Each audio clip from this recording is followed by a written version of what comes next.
Aloha, friends. That means good morning in Hawaiian. Can you say aloha? Good. Thank you, friends. Aloha. So, thank you so much for joining me for our story time today. Today, we're going to read a really fun book. It's called Fish is Fish. And it was written by Leo Leone. And friends, what do you notice about the author's name?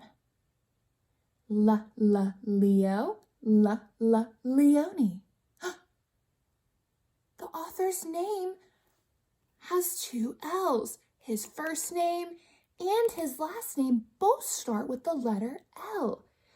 Wow, that's kind of like our library lion book. Lots of L's. Wow. La.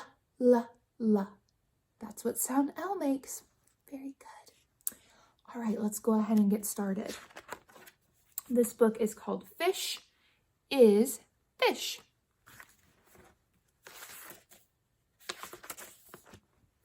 Now, this book has a lot of really great pictures with lots of beautiful colors. So make sure that you're looking at the pictures too, okay? Let me scoot over a little bit.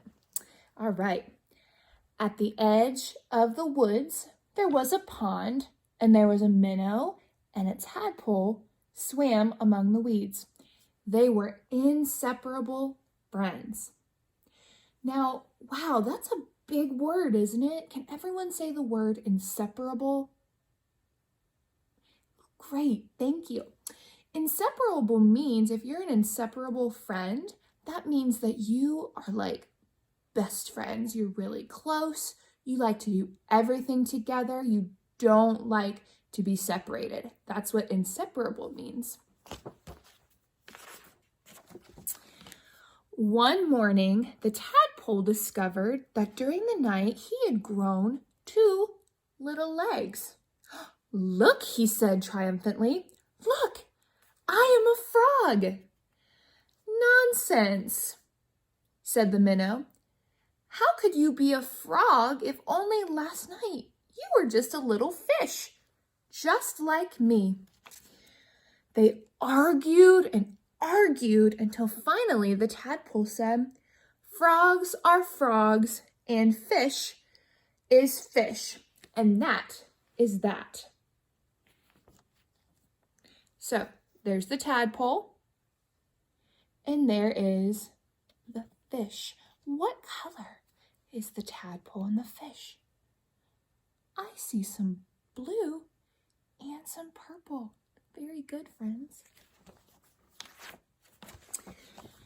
In the weeks that followed, the tadpole grew tiny front legs and his tail got smaller and smaller. Friends, now what color is the tadpole? Green, very good. I'm noticing some flowers on top of the water. Let's count how many flowers there are. Ready? 1, 2, 3. Good, 3 flowers. Those are really pretty.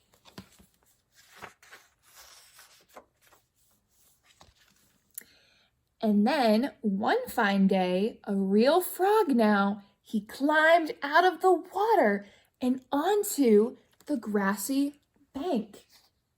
So he grew legs and he can now crawl, and he's crawling out of the water. I wonder what the fish is thinking. What do you think he's thinking?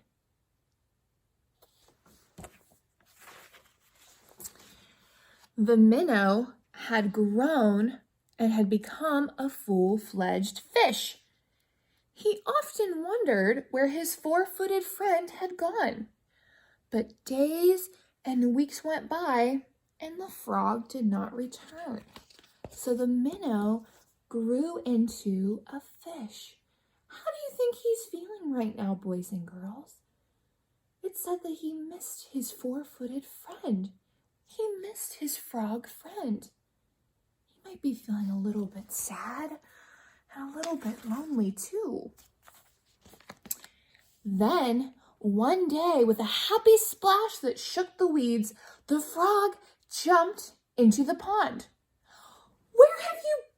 seen," said the frog excitedly. "I have been about the world, hopping here and there," said the frog, "and I have seen extraordinary things."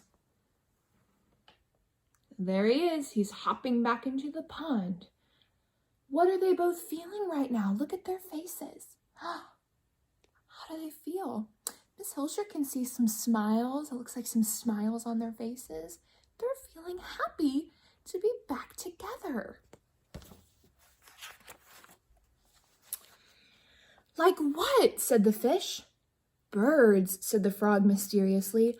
"Birds." And he told the fish about the birds who had wings, 2 legs, and many, many colors. So see, the fish is imagining all these birds. Look at those beautiful birds, all the colors.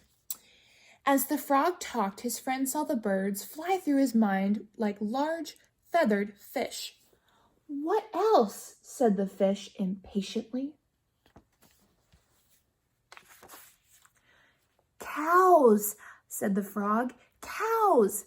They have 4 legs, horns, eat grass, and carry pink bags of milk." So see, the fish is imagining the cows, and he's imagining them like fish. That looks so crazy. How many legs does the cow have? Let's count.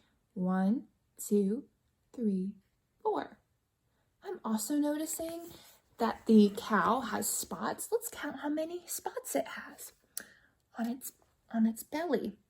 1, 2, 3, 4, 5.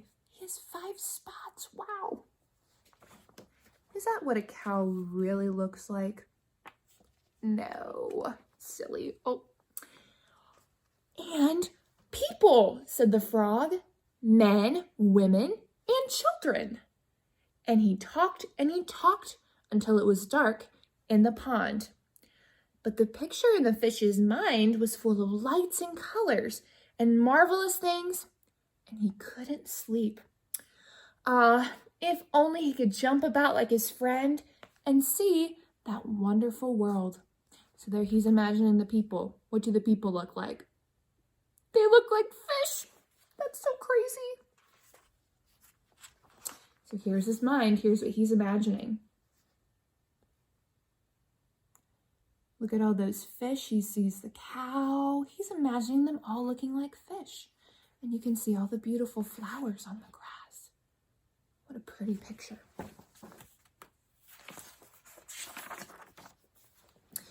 And so the days went by. The frog had gone and the fish just lay there dreaming about birds in flight, grazing cows, and those strange animals all dressed up that his friend called people. One day he finally decided that come what may, he must too see them. And so, with a mighty whack of his tail, he jumped clear out of the water and onto the bank. Whoa! He jumped really high. He's jumping out of the water. Friends, what happens when a fish is out of the water? What happens? Oh no. He landed in the dry, warm grass, and there he lay, gasping for air, unable to breathe or move. "Help!" he groaned feebly. There he is. He can't breathe. What's going to happen? Luckily, the frog who had been hunting butterflies nearby saw him and with all of his strength pushed him back into the pond.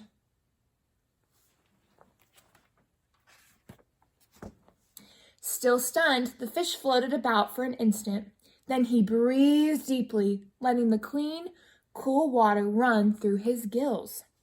Fish have gills, remember? Now he felt weightless again, and an ever so slight motion of the tail that he could move to and fro, up and down as before. The sun rays reached down within the weeds and gently shifted the patches of color. The world was most certainly the most beautiful of all worlds. He smiled at his friend, the frog, who sat watching him from a lily leaf. "You were right," he said. "Fish is fish." And that's the end. So, friends, what did the fish learn, or what did he realize? He realized that fish is fish, and he has to stay in the water. That probably didn't feel too good when he was out of the water. His friend, the frog, had to push him back into the water because he couldn't breathe. So I think that he's going to be content to stay in the water where he belongs, don't you? I think so. Well, friends, thank you for joining me for our story time today. I hope you have a wonderful rest of your day, and please know that I'm thinking about you and I miss you all so very much. Have a fantastic Friday. Bye.